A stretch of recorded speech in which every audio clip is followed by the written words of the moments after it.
Vous savez, c'est un honneur pour nous. C'est un privilège, c'est un cadeau que Dieu nous a fait. Mais on est honoré lorsque les frères nous appellent. Et puis, avant de faire quoi que ce soit, vous savez, la Bible déclare que sans lui, on ne peut rien faire. Et puis ce matin, moi je suis dans ce cas-là. Sans lui, je ne peux rien faire. Alors je vais demander à notre frère Didier, et puis à notre frère à côté de mon oncle Louis, là, s'il veut bien se lever, excuse-moi mon frère, je ne sais pas ton prénom, s'il veut bien se lever et puis prier pour moi.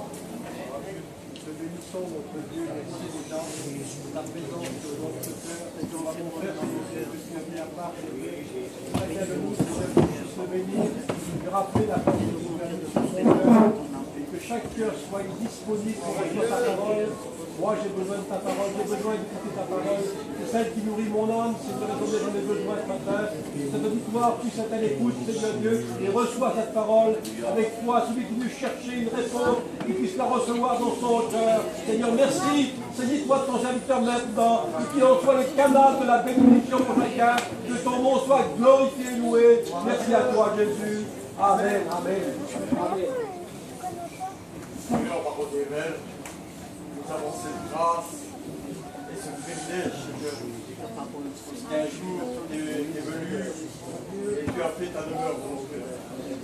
C'est vrai, Seigneur, que sans toi, nous ne pouvons rien faire.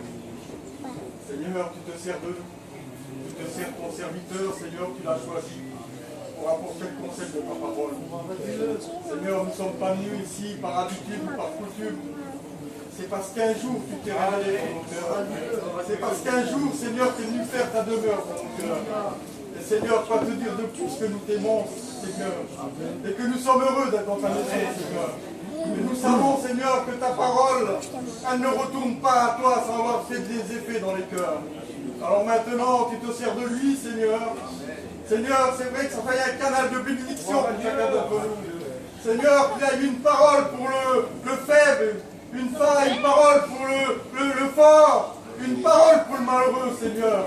C'est toi qui parles à travers sa bouche, Seigneur. Et nous te disons merci, Jésus. Merci parce que, Seigneur, tu es présent dans ce lieu avec nous ce matin. Amen.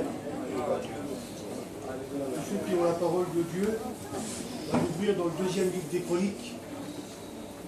Et puis, je vous fais comme ça vite fait le récit pour vous mettre dans l'introduction du message. C'est l'histoire de Salomon, qui est le fils de David. Et puis, voici que le fils David a régné, voici que son fils va régner à sa place. C'est une volonté de Dieu. Mais lorsqu'il va avoir cette grande charge, Salomon, il va faire des holocaustes. Il va faire 1000 holocaustes. C'est-à-dire que, avant de rentrer dans le programme que Dieu avait prévu pour lui, avant que la promesse s'accomplisse, eh bien, il a fait sa part. Il a fait sa part, lui. Et j'aimerais vous dire ce matin, à toi qui es là, je ne connais pas votre vie, moi, mais je sais quelque chose. Si ce matin vous êtes là, c'est parce que vous avez fait votre part. Vous avez fait ce que Dieu a mis dans votre cœur, de venir l'adorer ce matin, de venir le prier, le louer, entendre sa parole, et surtout la mettre en pratique. Et puis, voici que, dans ce fameux passage de l'Écriture, parce qu'il est merveilleux ce passage, au verset 7, pendant la nuit, voici Seigneur Jésus-Christ,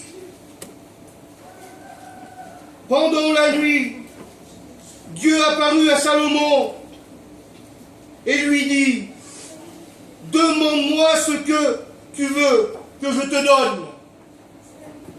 Quelle beauté, Seigneur Jésus-Christ. Imaginez un peu la scène.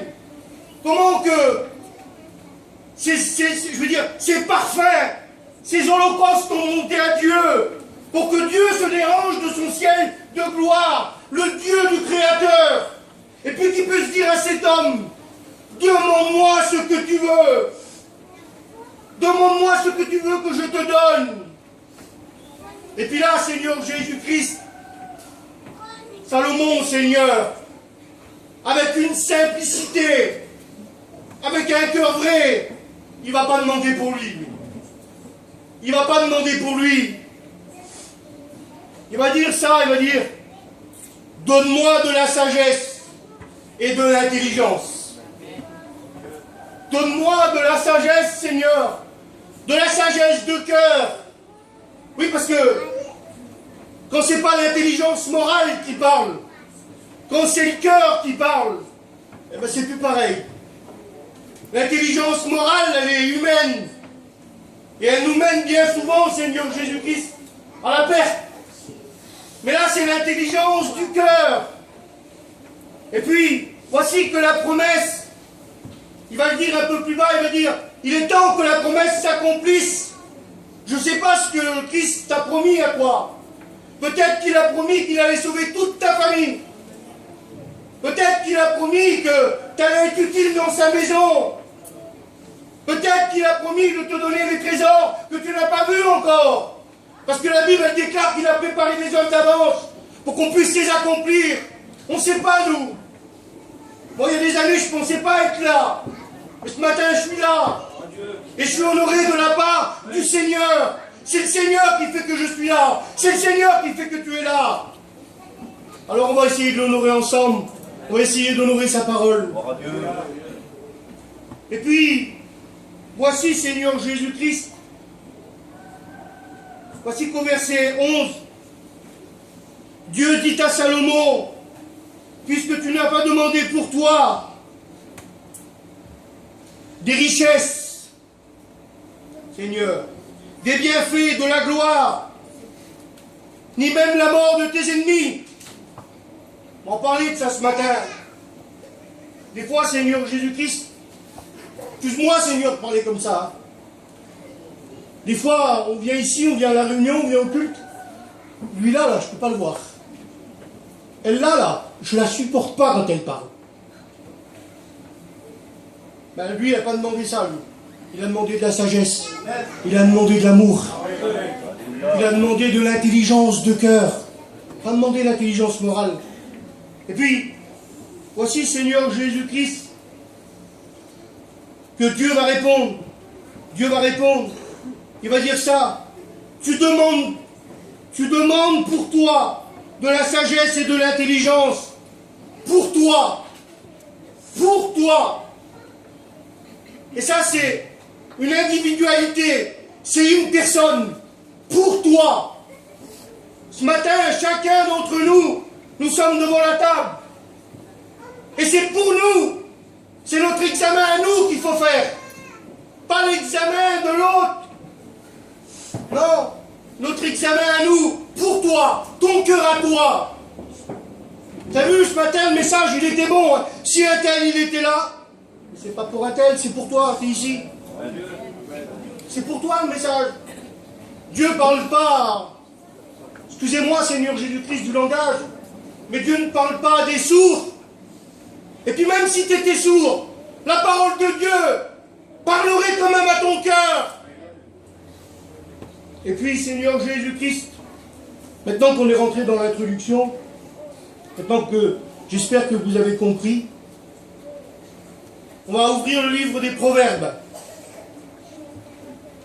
au chapitre 8. Et puis on va rester sur ce livre. On va rester sur ce livre. Et puis la parole de Dieu, elle déclare ça, au chapitre 8. On va dire, la sagesse ne crie-t-elle pas?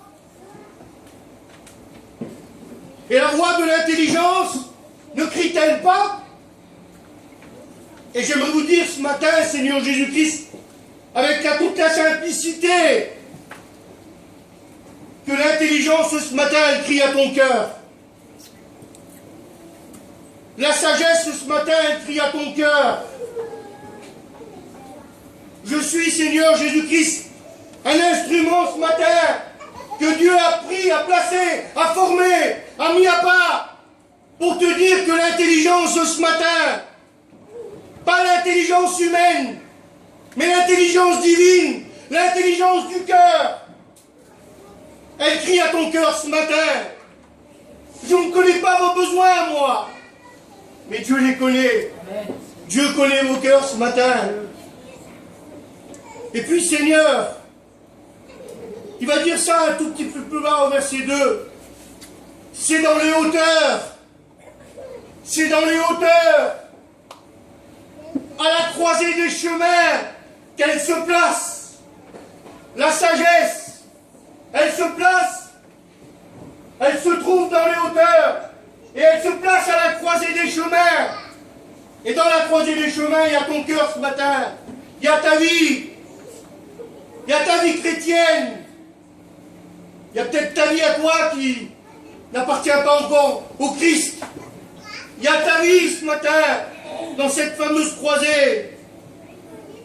Et puis Seigneur, au verset 3, il va dire ça. Il va dire à côté de la porte, à l'entrée de la ville. À côté de la porte. La porte, elle est là. Et toi, tu es à côté. Tu es à côté de la porte. À l'entrée de la ville.